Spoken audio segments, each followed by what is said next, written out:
Hi guys, kamusta kayo?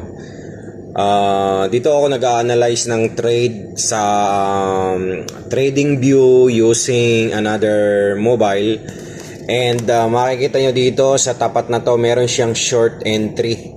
At this moment, meron siya sa 15-minute time frame, meron siyang short entry, meaning this is the right time para mag-sell ako.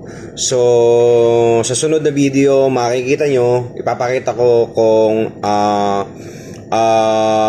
magkano yung profit ng trade ko dito. And ito na nga guys, yung trade ko.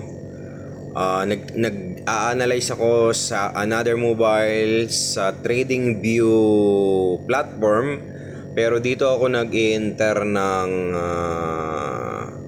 nag-execute sa MetaTrader 5. And ito yung profit, no? Makikita mo yung profit.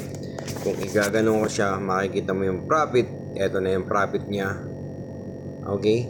Yan na yung profit niya. It's almost more than $7,000. So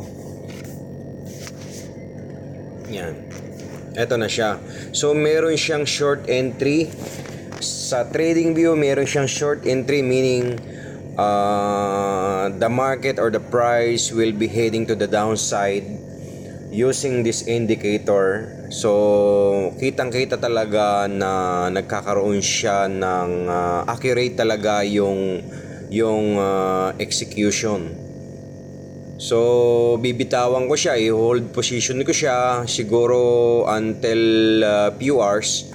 Malaman natin kung magkano yung magiging profit. Thank you guys.